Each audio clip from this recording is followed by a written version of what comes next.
कृपाशंकर सिंग यांचा पराभव झालेला आहे। कृपाशंकर सिंग यांचा जौनपूरमधनं पराभव झालेला आहे। कृपाशंकर सिंग हे अर्थातच महाराष्ट्राच्या राजकारणातलं मोठं नाव, मात्र या वेळेला ते जौनपूरमधनं निवडणुकीच्या रिंगणामध्ये उतरलेले होते आणि जौनपूरमधनं त्यांचा पराभव झाला।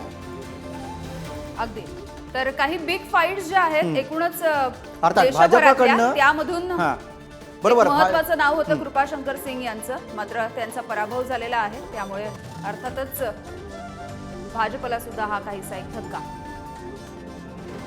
काँग्रेसमध्ये कृपाशंकर सिंग यांनी भाजपमध्ये प्रवेश केलेला होता आणि भाजपच्या तिकिटावरती ते जौनपूरमधनं निवडणुकीच्या रिंगणामध्ये उतरले होते, मात्र जौनपूरमधनं त्यांचा पराभव झालेला आहे। शिवाजी काळे आपले प्रतिनिधी आपल्या सोबत आहेत, त्यांच्याकडनं याविषयीची अधिक अपडेट घेऊया। शिवाजी, कृपाशंकर सिंग हे मोठं नाव होतं, जेव्हा त्यांना उमेदवारी मिळाली तेव्हापासून चर्चेत होते। मात्र ज्या पद्धतीने उत्तर प्रदेशचे सगळे कल पाहतात त्या ठिकाणी झालेल्या निवडणुकीमध्ये त्यांचा मोठ्या फरकाने पराजय झालेला आहे।